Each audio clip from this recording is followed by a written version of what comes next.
Here's what you need to know ahead of Flames free agency.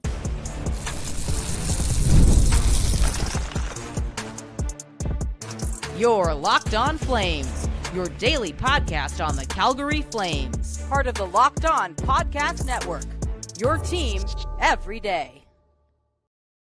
Hello, everybody, and welcome to today's episode of Locked On Flames. As always, I am your host, Jessica Belmosto, and thank you so much for joining me. Today, we are going to be talking about qualifying offers, free agent predictions, and is Rasmus Andersson really just turning into a Noah Hanifin 2.0?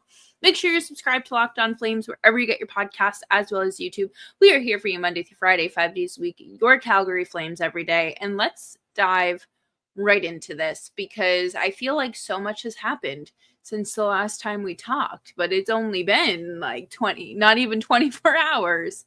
So we're going to talk about Rasmus Andersson later in the show, but I do think that ahead of everything, with Ekblad re-signing in Florida, this helps the Flames. So let's dive into their qualifying offers and some extensions.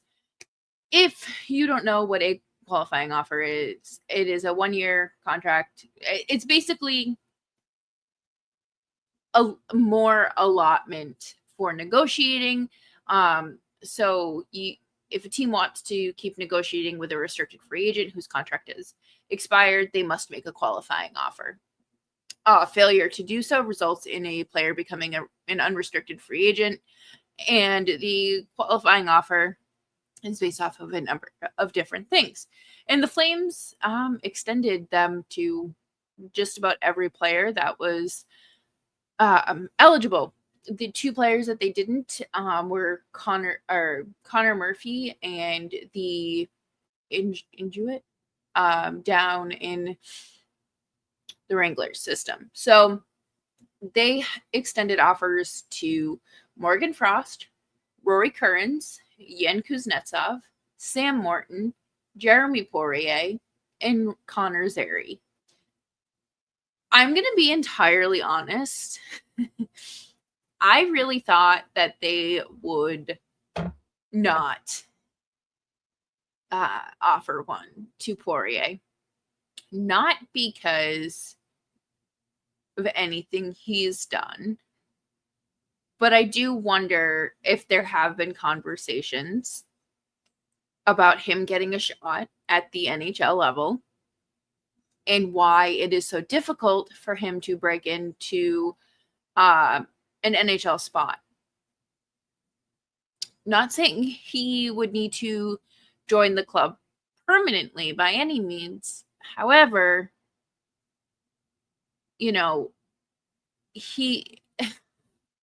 he's done his time, man. Like it's time for him to see a shot at the NHL.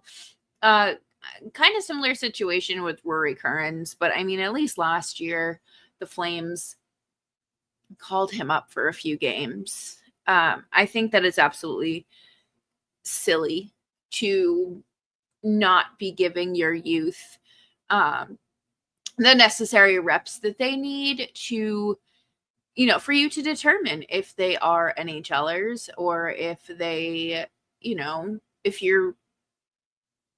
if their time is better off in another organization, and, the time with yours has ran its course. I think that, Morgan Frost, obviously they weren't going to trade for him and then not extend a qualifying offer. To me, his next contract should just be 2 to 3 years. Honestly, 3 years kind of feels like a stretch. I think that he needs a full season in Calgary to show what he's capable of. And the midseason trade was not great for him. I mean, he was playing some good hockey at some points, but then it kind of tapered off there. And, he's an established NHL player. That's without question. However, is he a Flame, a long-term Flame? And the Flames really need to feel that out before they throw any sort of long-term contract extension at him. And I'm sure that this isn't something that hasn't been said. And I think if Conroy does anything more than 3 years, he's lost his mind. You just gave Igor Sharangovich a 5-year extension after one good season. Same with Kevin Ball. 6 years for Ball. What are you going to do when no one can crack the roster because you still have too many forwards? I'm just curious. And Connor Zary, I mean, duh, they were going to extend a qualifying offer to him. Him and Frost are the two consistent NHL roster players on this list. Zary obviously dealt with a number of injuries this season, and I mean, really, it was only two significant injuries that, you never want to see any sort of knee injury, but then you also don't want to see the same knee re-injured within weeks of returning to the lineup. So with his injury history, I think you're in a similar situation that you're in with Frost. A 2-year prove-it deal. And that's what you're going to get. I think that's reasonable. Sam Morton is a center. And I think that he's a good in-between guy, kind of like Rory Kearns is probably going to step up to be. Morton is an NCAA, a product of the NCAA. So, like, I want to see him at the NHL level on a more consistent basis. But at the end of the day, the Flames just don't have enough room. And you do have to ice an AHL team. So, consistent minutes down there. For both, I mean, really for all of these players outside. So Kearns, Kuznetsov, Morton, and Poirier are all good options. I think that that's really what they need to continue to prove that they are NHL caliber players. And real quick here, they did extend Wranglers captain Clark Bishop another year, and the Flames hired Brent Seabrook. Yes, 3-time Stanley Cup champion Brent Seabrook to help spearhead the defensive development with the Wranglers. And if anyone is curious, like this seems good, but he's also part of Team Canada committee that kept Zane Parekh off the roster. So I'm sure it's nothing. I don't want to read too much into it, but coming up next, we are going to talk about Flames that will likely hit the market and who they may bring in. Coming up next on Locked On Flames.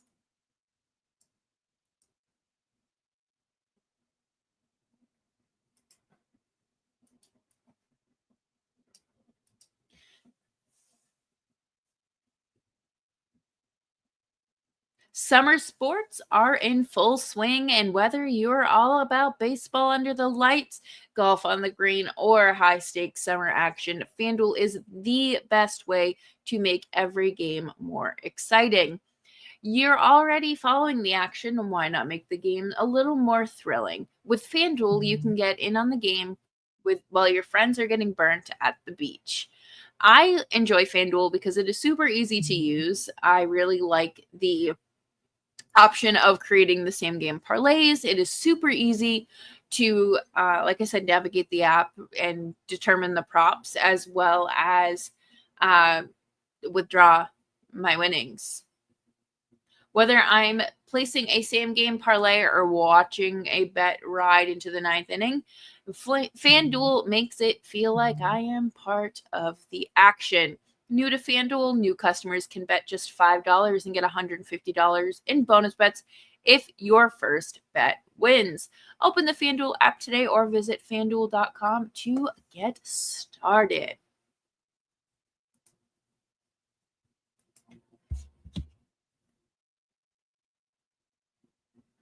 Thanks everyone for hanging out with me today on Locked On Flames. Make sure you are subscribed wherever you get your podcasts, as well as YouTube. We're here for you Monday through Friday, 5 days a week, your team every day. And we are just rolling through the off season. Free agency is finally here. The Flames have not touched the ice in 2.5 months, but here we are. We're here. So Flames have a number of players that are hitting the open market tomorrow or suspected to hit the open market. What does this mean? Are there really any names that they could bring in? What do they need to address? Let's start with, I think, the most I don't want to say, I guess, Dan Vladar hitting the open market is kind of a bummer. I mean, I get that he wants more, I guess, more of a starting role, which, sure, fine, whatever. I don't necessarily think you've proved yourself as a starting goaltender, but again, it's different when you have a better team playing in front of you. But I also know that with the limited goalie selections and goalie market out there, especially with DiPietro off of the market and staying in Boston, it's kind of slim pickings. John Gibson got traded, Ville Husso, Caden Primo. So I do wonder if they kind of come down to the wire and end up getting a deal done. I wouldn't be disappointed if Devin Cooley got the call up. I think that the Flames do have enough goalie depth for that to happen. So it makes sense. At the same time, you probably still would have liked to at least gotten something for Vladar. Kevin Rooney, who is 31 years old, will be hitting the market as well. He has been the Flames' fourth-line center and a great penalty killer for the last few years. I think Rooney's legacy is being the free agent signing right after Johnny Gaudreau walked. And that was the Flames' corresponding move. It was just kind of okay, we got a fourth-line center. But in all seriousness, I think that he has been an effective penalty killer. It stinks that he's had some injuries, but at the end of the day, he served his purpose. He's been a solid depth player, but it's time for some fresh blood to work their way into the lineup. Speaking of need for more fresh blood, Joel Hanley. Joel Hanley was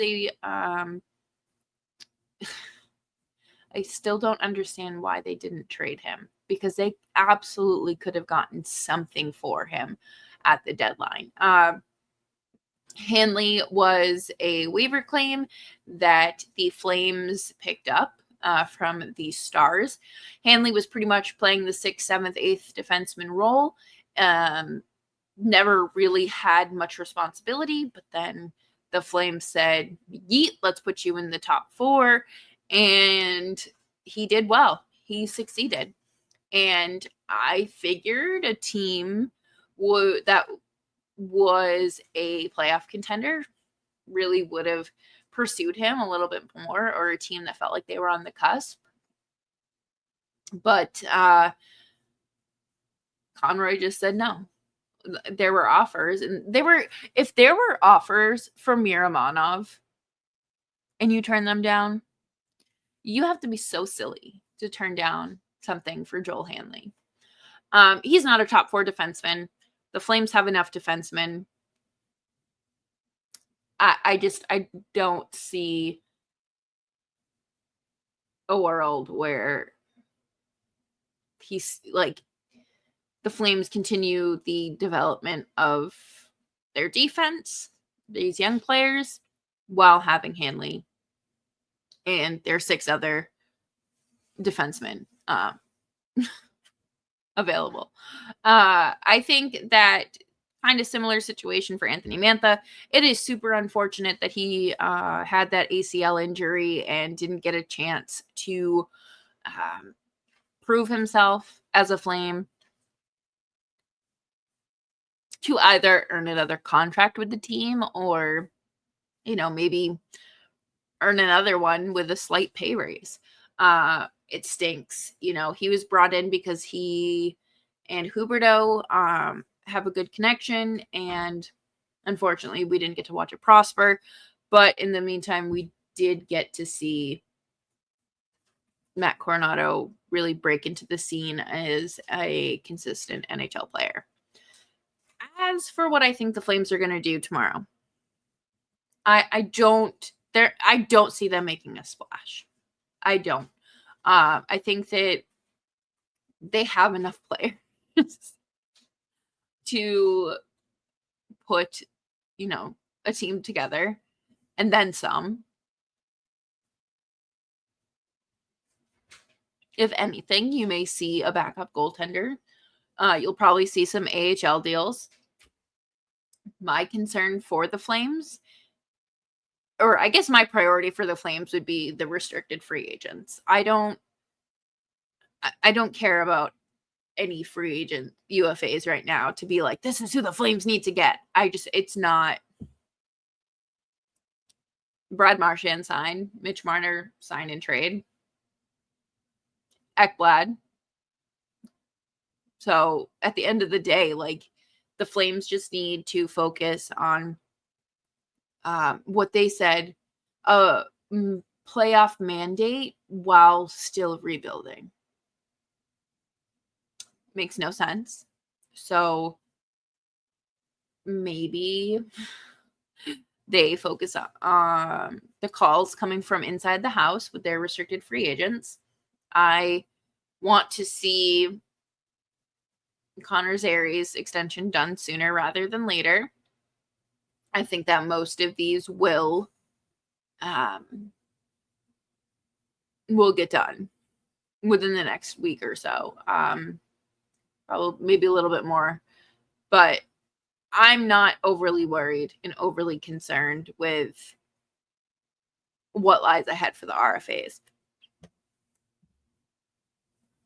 I think that eventually you will see Curran's gone, and same with Poirier, whether it's through them requesting a trade because they want to pursue NHL level opportunities elsewhere, or if they get packaged in something. But coming up next, we're going to talk about the Rasmus Andersson trade likely being another Noah Hanifin 2.0 situation.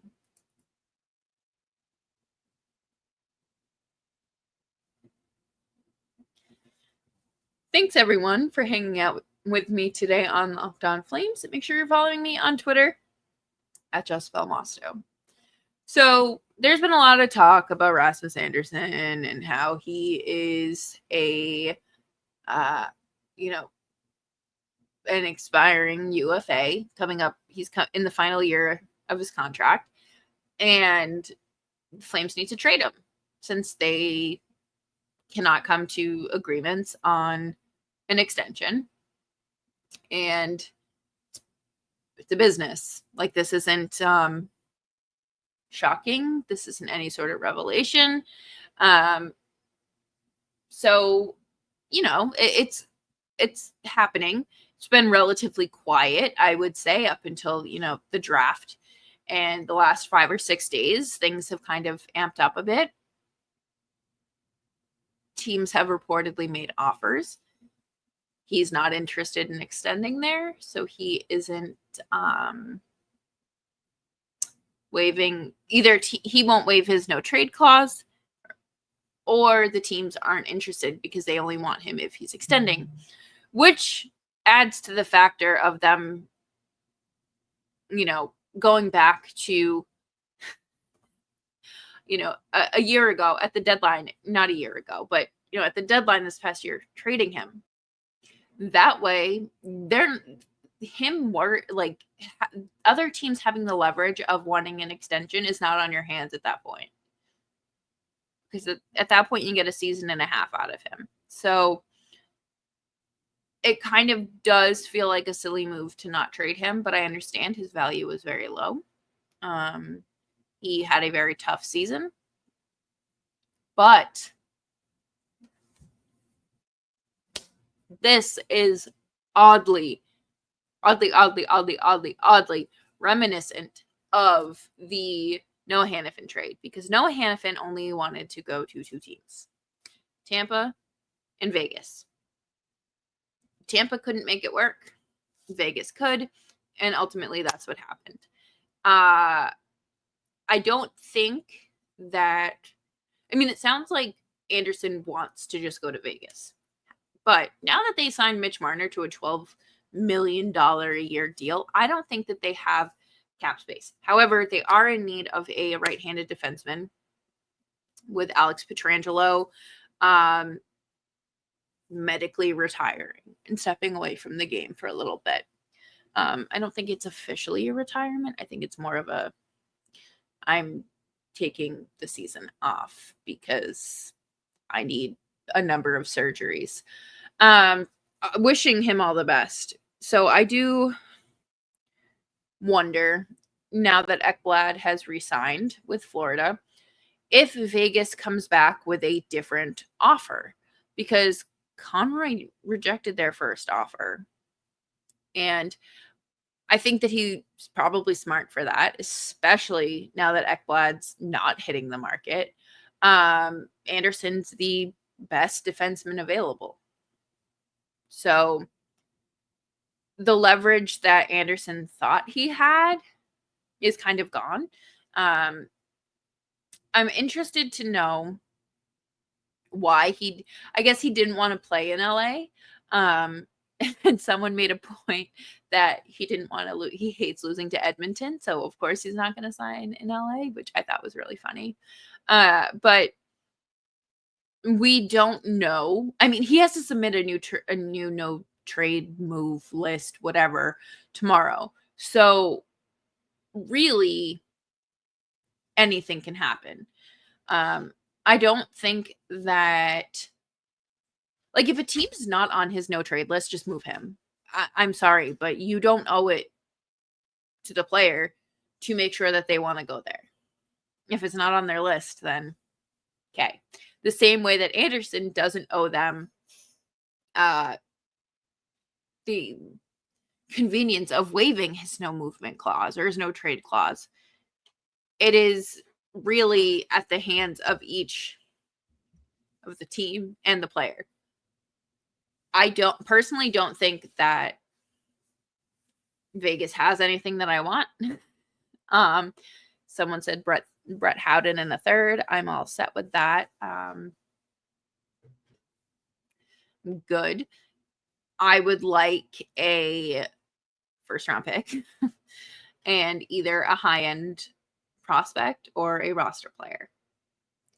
If it's a roster player, probably give me a second round pick. But thankfully for these people, I'm not a general manager.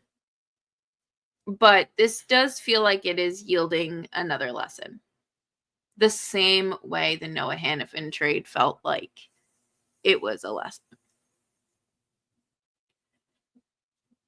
You have to strike while the iron is hot. And we know that Conroy believes in the team. We know that he wanted to reward them, so he didn't trade anyone at the deadline. It wasn't anything, dramatic or anything of the sorts. So he didn't want to give up one of his top 4 defensemen, which I get. But at the same time, you wouldn't be in this situation. You probably could have still have gotten a decent return because he had term on his contract. So it feels like a missed opportunity, and I hope that it isn't something we have to experience again or watch unfold again, and we learn from our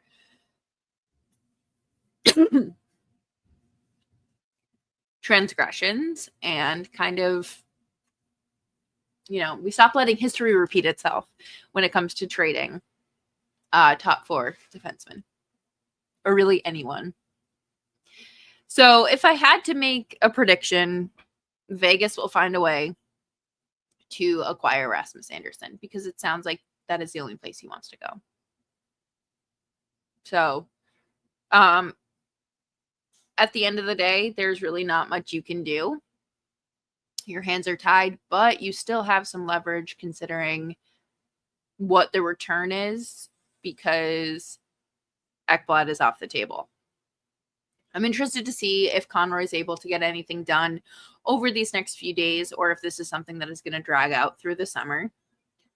There's no way Rasmus Andersson can go into camp as a Flame between his media end of the season availability and his comments and just kind of snarkiness and just complete apathy. And just the way this offseason's unfolded, I think it would be silly and it would be a distraction. But coming up next, we wrap up the show, and I will be back tomorrow with any free agent news breaking out of Calgary, and maybe people find new homes. Maybe we get an extension or two. We'll find out. Tomorrow, July 1st. I can't believe it's already July 1st tomorrow. Make sure you subscribe to Locked On Flames wherever you get your podcasts, as well as YouTube. We are here for you Monday through Friday, 5 days a week. Your Calgary Flames every day, and I will see you all tomorrow.